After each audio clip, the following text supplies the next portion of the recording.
Fellow traders, tis I, the Rumpled One, coming to you on Tuesday, August the 25th. The year's 2026. Let's talk trading. Good job, bad job, with Walmal. These videos are for educational purposes only. Your results may differ from mine and differ from Walmal. And to make sure you don't turn a good job into a bad job, make sure your risk management is in place so you don't lose more than you're willing to lose while you are trading. So Walmal, we were getting ready to have this conversation. I said, hey, let's put this on video. We were. Yeah, because you had made a statement, that I had asked you, how did you do? And you said, well, you were up X number of pips. I don't remember what it was. Doesn't really matter for our discussion. And then you went and said, but it was, and I said, well, good job. And you said, no, it wasn't. I said, oh, really? Why wasn't it? And it kind of opens the door to a conversation. What makes it a good job when you've done a good job, or what makes it a bad job when you've done a bad job? And you could go and say, well, it's how many pips you put in the bank at the end of the day. Well, yeah, that's true to a certain extent, but it's not the whole story. That's the whole thing. It's not the whole story, because you can get lucky. That's the thing about this, is that you can go and do every single thing wrong, and even though you've done every single thing wrong, you can wind up with pips in the bank. And I hate to say it, but you could also do every single thing right. And even though you've done every single thing right, you wind up with a negative number. That's just that's what makes trading different than just about everything else out there in the world. Is that you have that scenario just get thrown out in front of you.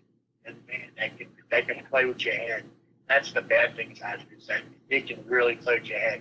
You go back and you look at your chart and say, I did everything right. I followed my plan. I went and didn't over leverage. I didn't go and not get out when I should have gotten out on a losing situation. I did everything I was supposed to do, and yet at the same time, I got less money in the bank today than I did yesterday. And I can just play with your psyche a little bit.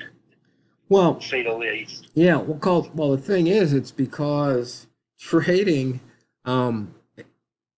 isn't a definite thing, meaning you don't know what's going to happen next, and it's getting comfortable with the uncertainty.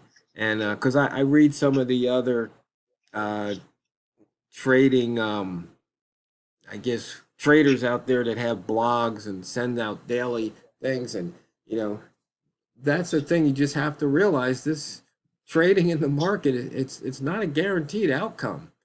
And so we're talking about good job, bad job. Well, a good job is when you follow all your rules, you follow your plan, you don't hesitate, you don't rush, you just go uh, according to your method. You check all the boxes, and the result doesn't matter. And the reason why any individual result doesn't matter, because you're in this for the long term. It's not one at bat. It's a season of at bats. Yeah, it's not even if you're going to go and use a baseball analogy. It's not even all 3 or 4 times you get to go to the plate, in this particular game. Right. That may just need one day. It's, taking that 3 or 4 bats times the fact that you're going to play 165 games by the end of the season. That's what we're shooting for. We're trying to go and make sure that by the time we're, at the end of the season, that's when it works.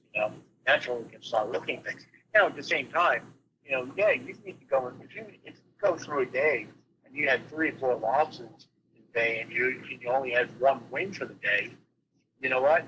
You may think you did everything right. And here's the question I think that traders need to go and take into consideration. And I'm going to tell you what most traders do, and I'll tell you what you should do. What most traders do is they go and look at it and say, oh, this method ain't working anymore. I need to go and look for something else. Let me go and find the next greatest indicator that's out there. Let me go and find the next greatest whatever. And they just keep on adding those different things or changing the method around. Well, here's the thing, that's not the reality. The reality is exactly what you said. The market does what the market's going to do, and it doesn't, follow it at the direct line all the time. And so that's not the right way of doing it. The right way of going and looking at things is saying, okay, let's go look at our trades and let's really make sure. Let's go and examine and make sure we really did follow all of our rules. We have 3 rules, or 4 rules, or 5 rules. Did we go and follow all those rules, or did we violate someplace? Okay, that's the proper way of inspecting what you're doing. And then by going and doing that and saying, okay, now you got to come up with a plan. If you find that you did follow everything, well, that's great. Just keep on trading it. And when I say keep on trading it, I don't mean you trade yourself into no account anymore. But what I do mean is trade it, for a reasonable period of time. In other words, don't give it a day, don't give it a week, don't give it a month. Let it run go and trade it for at least, I would say, 2 months, just to make sure. Well, I don't know if it's the time, but you might say give it 100 trades, 500 trades, 1,000 trades. Exactly. Whatever. Well, yeah. Most traders trade roughly the same number of trades a day. That's why I went and said based on time. But yeah, absolutely, do it that way, based on the fact that okay, I'm going to go and take 10, 20, 30, 40, 50, 100 trades, and then make my decision as does this method really work or not? That's the best way to go and do it. And the second part of it is, you got to go and make sure you got to examine all those trades, and did I really follow the rules?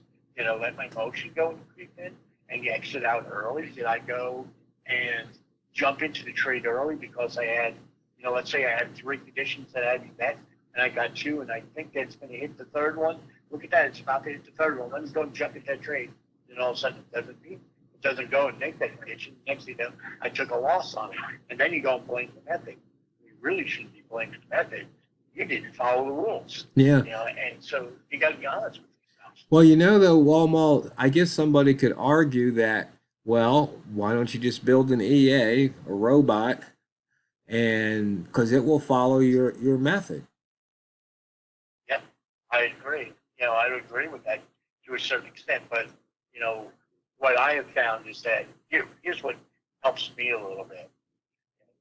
And that is that I go and follow the rules, but then again, at the same time, because having seed time, and that's why sometimes, waiting for 100 trades to pan out makes a difference, because you have that magic thing called seed time. And, I'll get a flip-flop box, and you'll go and say to me, how come you didn't take that flip-flop box? And I'll have a non-answer. My non-answer usually is, I don't know. I didn't feel comfortable taking the trade, so I didn't take the trade. And sometimes I kick myself, and sometimes I don't. But I think there is there is something about having that seed time intuition that maybe you can't just go and have, some AI-driven robot that goes and figures it out. Now, that said, there are banks that are making, heaps and heaps of money with AI-driven robots that nobody is sitting there doing other than monitoring the AI, make sure the AI doesn't do anything crazy, wacky, or stupid, But the thing is, I don't have the programming ability, certainly, to go and write an AI that is able to encapsulate that. Nor do I have, and the bigger issue is, I don't have the ability, I think, to go and sit there and analyze everything I'm doing and thinking at the time that's built into my quote unquote, intuition quotient. And maybe that's part of that, that old saying, that you can't describe it, you don't know what you're doing. Yeah. Well, maybe so, but at the same time, I can still make money on it. So I'll go and do that instead. So Exactly. Yeah. I don't want to spend the next 10 years going and figuring out how to go and write it. The difference is with a bank, they'll have 100 programmers working on a problem.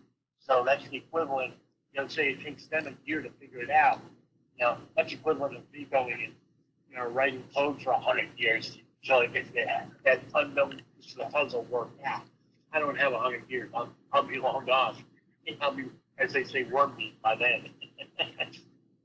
So what it really comes down to, sir, is what we say all the time in every one of these videos. It all comes down to the simple idea of what is your risk management, okay? And it's just, I don't know if you were required in school, Hero, to go and take operations research. No, I didn't have to take that. Okay. Well, the idea of operations research is the idea if you have an equation, if you have, let's say you have 5 unknown variables, okay, but you only have 3 equations. Well, that's mathematically that's known as being an unsolvable problem. Okay. Well, what operations research does is says, okay, we have 3 equations, but we have 5 unknown variables. So what do? We can go and put brackets around the top side and the bottom side and say, yeah, I can give you exact answers for variables A, B, C, D, and E. But what I can say is those variables are going to fall within this box of numbers. For instance, 1 to 2, 3 to 4, whatever it may be. And I think that's what we have to do in trading as well, unless we've got unlimited resources to figure it out. You say, well, how does that relate to trading? Well, relating to trading is simply this. I have proper risk management in place, and I have realistic TPs in place. And what does that mean? It means looking at the chart and figuring out, okay, we've had problems at this level. My TP, it may get above it, and if it does, it's going to go to the moon. But more than likely, it's going to have trouble there. Maybe that's a good place to put my TP out. I'm going to go and, you know, I can make money there. Okay, and then on the other end of the equation, we bracket it on the other side, going and saying, okay, based on, you know, what the charts are telling me in terms of support and resistance, there's a good chance that, you know, price can get to the side. But if it does get to this side and it breaks out, my account can very well be in jeopardy. Okay, let's go and set our TPs at numbers that are within those brackets, so I don't get too hurt if it does hit my stop loss, and at the same time I make a decent profit, you know, on the other side. And if I'm looking at the chart and it's like, you know, the most I could make on this, that type of bracketing, is a pip. Is it worth taking the trade? And I have to make that decision based on my method. You know, if you're a scalper, it may well be worth making that trade. But if you're a swing trader, you know, well, probably not. In fact, I'll guarantee not. And so you got to go and know your method. And maybe that's how you bracket things around. And that's how you protect yourself. And that's what good trading is. Yeah, and you know, I just thought of something. I was listening to you, and I've got the flip flop indicator on a 1 minute chart, and that's all I have, other than just the bid and ask lines, as far as on the chart. And I just realized that when you were talking about the operations research and the money management, it all comes down to if you get into a trade and if the market, quote unquote, trends against you, you need to identify that and get out. And that's almost the bottom line, because I was watching this thing was ranging, and it was the flip-flop boxes were paying off, you know, 1 or 2 pips. So you don't be greedy, take your money. Then there was one where you would have been in like 3 short trades at the same time because of the way the market went. But now this last flip-flop, I mean, it's almost a 10 pipper. Right. And you know what? The fastest 15 minutes in trading is just about over. So, fellow traders, good job, bad job. Make sure when you put that label on it, you put the proper label, because it's not what you trade, it's how you trade it. So go out there and drain the banks. This is the Rumpled One, over and out.